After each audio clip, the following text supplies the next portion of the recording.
আমার নাম এরশাদ, computer engineering এ পড়াশোনা করছি। অমুসলিমদের এই মন্তব্যটার কি উত্তর দেবেন যে সালাহ আসলে এক ধরনের জিমন্যাস্টিক্স ছাড়া কিছুই নয়?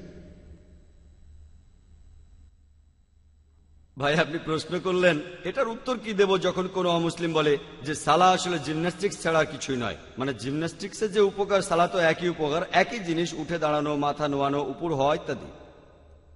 ভাই, সালাহ আর জিমন্যাস্টিক্সের মধ্যে পার্থক্যটা আসলে বিশাল। সালাহতে উপকার হবে আমাদের শরীরের, পাশাপাশি আমাদের আত্মার। জিমন্যাস্টিক্সে আমার শরীরের উপকার হতে পারে, কিন্তু আত্মার কোনো উপকার হবে না। সালাতে আপনি মানসিকভাবে একটা শান্তি পাবেন, জিমন্যাস্টিক্সে মানসিক শান্তিটা পাবেন না। সালাতে আপনি নড়াচড়া করবেন ধীরে ধীরে, কোনো ঝাঁকি ছাড়া। জিমন্যাস্টিক্সে নড়াচড়া করতে হবে ঝাঁকি দিয়ে। সালার পর আপনার অলসতা দূর হয়ে যাবে, জিমন্যাস্টিক্সের পর শরীর অবসন্ন হয়ে যাবে। সালার পর আপনার কাজ করতে ইচ্ছে করবে, জিমন্যাস্টিক্সের পর আপনি ক্লান্ত হয়ে যাবেন, কাজ করতে ইচ্ছে করবে না। সালা আদায় করতে পারে সব বয়সের মানুষ, কিন্তু জিমন্যাস্টিক্স সব বয়সের মানুষ করতে পারে না।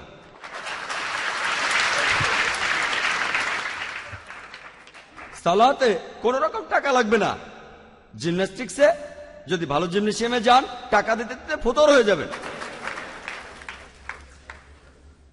সালার জন্য কোনো যন্ত্রপাতি দরকার নেই, কিন্তু জিমন্যাস্টিক্সের জন্য দরকার হয়, যেমন প্যারালাল বার, রিং ইত্যাদি। সালা আদায়ে সামাজিক অবস্থার উন্নতি হয়, উন্নতি হবে ভ্রাতৃত্ববোধ, একতা, সংহতি।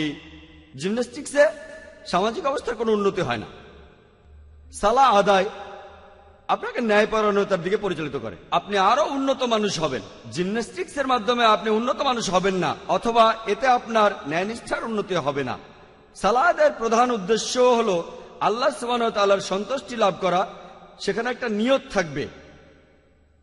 বাহ্যিকভাবে সালাহ আর জিমন্যাস্টিক্সের অঙ্গভঙ্গির মিল থাকলেও দুটো জিনিস এক নয়, কারণ সালাতে আমরা নিয়ত করি, আমরা সালাতে আল্লাহ সুবহানাহু ওয়া তাআলাকে ধন্যবাদ জানাই, সন্তুষ্ট করতে চাই। এটা জিমন্যাস্টিক্সে কখনোই পাবেন না।